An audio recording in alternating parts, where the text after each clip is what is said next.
Muy buenas, ¿qué tal? Y bienvenidos a otro vídeo. Hoy vamos a hablar sobre el cerebro adolescente, ¿vale? Y lo voy a llevar a mi terreno, lo voy a llevar al entrenamiento, especialmente al entrenamiento con pesas, y vamos a intentar, pues, abordar la importancia que tiene el trabajo de fuerza en niños y en adolescentes, por supuesto. Y sobre todo, pues, desterrar algunos mitos respecto a este. Este es un vídeo para docentes de educación física, ¿por qué no para el cuerpo médico? Y por supuesto para padres interesados, pues, en el trabajo de fuerza de sus hijos y en general a nivel deportivo. Yo voy a intentar hacer una revisión de lo que puedo aprender, cualquier opinión es bienvenida y la idea es animar siempre a los adolescentes y a los niños a practicar deporte en una época en la que hay más de una pandemia y una de ellas es la obesidad. Vamos a hacer una descripción facilita del cerebro a nivel anatómico. Vemos que hay diferentes áreas o regiones, ¿no? Un lóbulo parietal, un lóbulo occipital, el cerebelo, tallo cerebral, el lóbulo temporal y el lóbulo frontal, al que vamos a dar importancia y del que ahora hablaremos. Todos ellos tienen funciones diferentes y pueden, ¿por qué no?, supongo que compartir algunas. Pero, repito, que a nosotros lo que más nos interesa es el desarrollo de la corteza prefrontal encajada, pues obviamente dentro de esa parte frontal del cerebro. La corteza es una capa externa que rodea toda esa masa cerebral y que, según vamos aprendiendo y desarrollando nuestro cerebro, se va conformando, va modificándose, existe plasticidad, igual que ocurre con nuestros músculos, ¿no? Y pues se va arrugando sobre sí misma según vamos procesando información y aprendiendo, cómo le ocurre, por ejemplo, a una proteína que se pliega y cambia sus funciones. Pues sería algo similar. En el corte prefrontal, en el lóbulo frontal en general, se hace un pensamiento complejo, se aprende, se resuelve problemas, se integra toda la información que vamos aprendiendo a lo largo del tiempo y es tremendamente importante para el desarrollo. Y por eso con el adolescente se habla tanto de esto. Esta corteza prefrontal parece ser que madura a partir de los 25 años aproximadamente, pues se considera que está completamente desarrollada. Entonces, en el cerebro adolescente no está tan madura o está en proceso de formación. Y esto es muy importante porque al encargarse de funciones de pensamiento complejo, hace que los cerebros adolescentes, por ejemplo, pues sean más impulsivos y tomen menos conciencia o tengan menos en consideración las consecuencias de sus actos, ¿vale? Los chavales son capaces de entender las cosas como todos. Lo que no hacen tan bien es quizá calibrar las consecuencias de sus actos y, por ejemplo, pueden explicar muchas de las conductas de irresponsabilidad.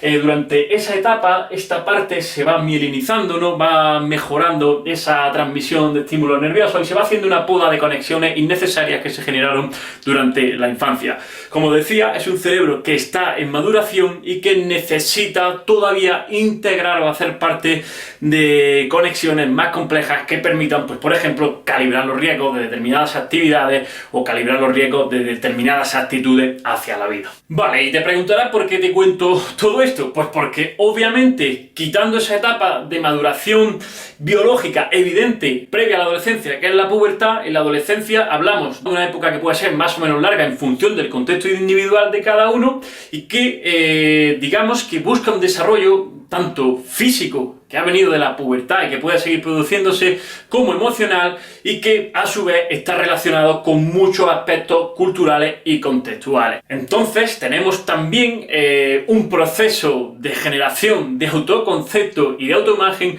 muy importante que va a condicionar evidentemente parte del proceso madurativo de ese chico o chica. Y en este caso es donde entra el ejercicio y las pesas, ¿vale? ¿Por qué? Porque a nivel psicológico, en una época de formación donde todavía esto no está maduro al 100%, donde entran muchos agentes internos como el contexto, como las consideraciones culturales que el chaval tiene que integrar, pues el deporte, y especialmente en este caso las pesas, pueden ayudarle a generar un autoconcepto más favorable, una autoimagen mejor y, por supuesto, desarrollar la confianza y la autoestima, que se ha relacionado en algunos estudios directamente con el rendimiento escolar y, por supuesto, pues con las opciones de futuro éxito de esos chavales más jóvenes a lo largo de la vida. Es evidente que los chicos y las chicas en esa etapa, ante los cambios físicos que se han producido en la pubertad y todos los cambios que siguen produciéndose a lo largo de la adolescencia, pues continuamente están mirándose en el espejo, continuamente están valorándose a ellos mismos y haciendo juicios de valor respecto a ellos y a otros. Y esto es normal. Y el entrenamiento de fuerza con pesas puede ser una vía bastante buena de derivarlo hacia un autoconcepto más saludable, hacia un conocimiento de ellos mismos, porque es una etapa donde en la segunda adolescencia, por así decirlo, empiezan a desvincularse de los padres, de la familia, a intentar estar solos, a conocerse a sí mismos.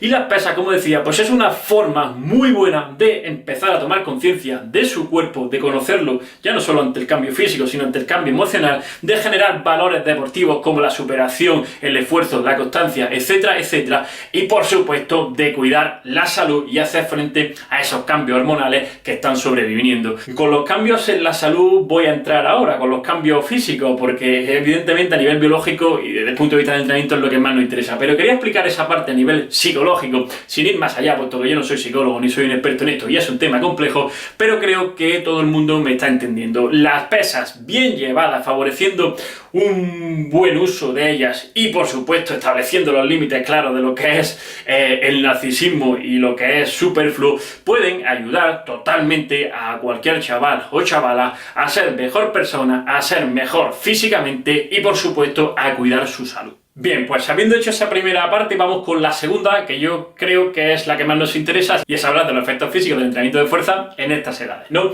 Tendríamos la niñez. La niñez es un proceso obviamente de crecimiento y de cambio, donde los chicos y las chicas van a ir a la par y donde los cambios principalmente van a venir pues, por efectos sobre el sistema nervioso, ¿no? Efectos neurales de mejora de la fuerza que llamamos. ¿Por qué? Pues obviamente no hay una activación de ese eje hormonal muy potente y no hay una activación de hormonas clave en el desarrollo de la masa muscular, como son la testosterona, la hormona del crecimiento, IGF-1, etcétera, etcétera. Y cuando llegan a la pubertad y a la adolescencia, pues todo eso pega un subidón. En las chicas quizá antes empiezan los cambios corporales evidentes, que ese cambio corporal tan grande también provoca pues que se sientan un poco torpes, que no se conozcan, y el entrenamiento de fuerza, pues uno de los beneficios que tiene va a ayudarles a conocer mejor su cuerpo y a controlarlo.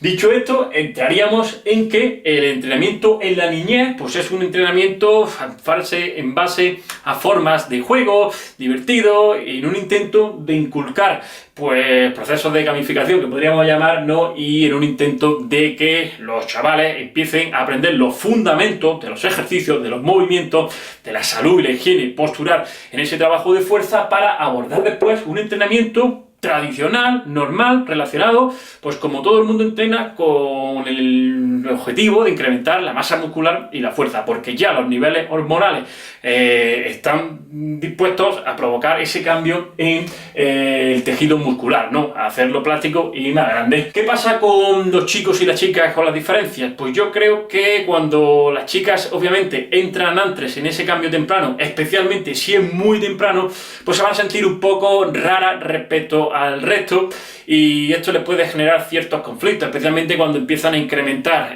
la grasa como acción de esas hormonas femeninas y no encajan a lo mejor dentro de los cánones de belleza que supuestamente se definen como ideales, que son muy delgados. Entonces las pesas de alguna manera le van a poder ayudar a mejorar o a mantener una mejor composición corporal, y esto pues podría ser interesante. En los chicos, ¿qué pasa? Pues que esa mejora hormonal o ese aumento hormonal lo que consigue es un desarrollo bastante más notable en valores absolutos respecto a ella de la masa muscular, y eso normalmente a los chicos les genera seguridad, es un efecto positivo para ellos, mejora su autoconcepto, y bueno, a todos nos gusta sentirnos más fuertes. Yo creo que quizás todos los que empezamos en las pesas lo hicimos un poco por esto, ¿no? En la adolescencia, y eso no es malo, lo que hay que hacer es encauzarlo bien. Luego tendríamos otros efectos al respecto de la salud. De los emocionales, pues ya creo que he hablado, ¿no? Esa mejora de autoconcepto, ese tiempo que pasan con ellos mismos, ese conocerse a uno, y en definitiva, pues inculcar valores de esfuerzo, de sacrificio, superación, etcétera. Y yo creo que un deporte individual que les permite ir a su ritmo, en este caso, como es entrar al gimnasio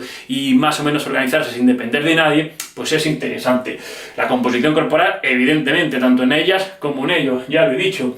La coordinación y control postural. Esto se ha debido de hacer, si se va a abordar el entrenamiento de la fuerza a lo largo de toda la niñez, en esa etapa, se han tenido que generar los fundamentos. ¿Eso qué va a ayudar? Pues que luego cuando vayan a actividades extraescolares, cuando entrenen con sus equipos fuera del colegio, o si alguno se dedica al alto rendimiento, pues va a tener mucha menor incidencia de lesiones y va a aprovechar el entrenamiento de fuerza mucho mejor para rendir a tope, ¿vale?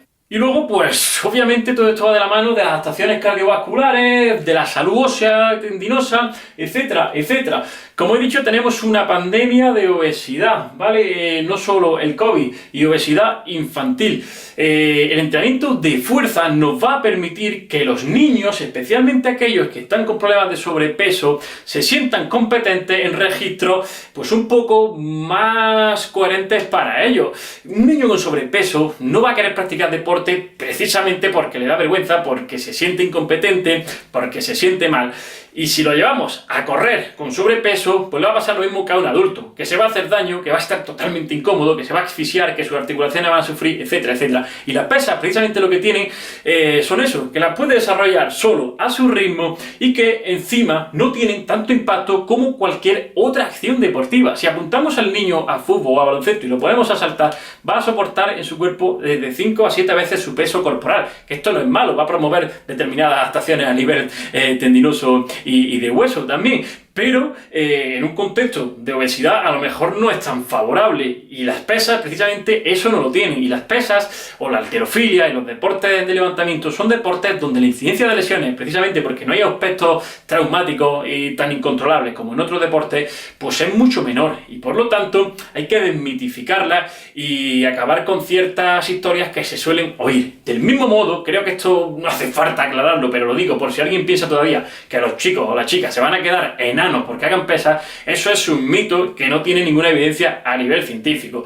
Lo que hay que hacer es trabajar con profesionales cualificados en educación física o en deporte y que gestionen bien sus planes de entrenamiento, porque un niño sobreentrenado va a sufrir los mismos problemas que un adulto sobreentrenado. Sobreentrenar no es bueno para nadie, ¿vale? Y luego pues me gustaría hablar también un poco del aspecto coeducativo. Las chicas tienen tendencia a tener una peor autoimagen, autoconcepto, como lo queramos llamar, de ellas mismas, y esto provoca más problemas quizá de inseguridad, que se exacerban, como he dicho, quizá por una cuestión biológica, porque el desarrollo de ellas ya en la pubertad pues tiende a ser quizá más temprano, y también el aumento de la grasa no va muy acorde con esos supuestos cánones de belleza de extrema delgadez, y esto puede provocar conflictos. Lo que creo que hay que hacer es enseñarle ejemplos de chicas fuertes, sanas, exitosas y deportistas, como por ejemplo puede ser Lidia Valentín o cualquier otra deportista que utilice el entrenamiento de fuerza como una parte más de su entrenamiento, o que directamente se dedique a esto y que lo haga de forma razonada y saludable en un contexto pues coherente, ¿vale? Intentar sacarlas de esa visión sesgada de las redes sociales, de modelos y cuerpos poco menos que realistas y muchas veces muy dopados, y repito, pues llevarlas a esos ejemplos reales, saludables y sobre todo con aplicación directa y real a la vida, como puede ser un deportista que se gana la vida con ello, y en este caso una chica de éxito como Lidia Valentín. Así que sin más, hasta aquí todo. Este es un tema muy interesante, aunque complejo, y que tiene muchos matices. Yo, si alguien está interesado en dejarme su opinión, encantado, se debate en comentarios, y por supuesto si ayuda a profesores o cualquiera que esté interesado un poco en el desarrollo de todo esto, pues genial. Nos vemos en el siguiente vídeo y hasta pronto.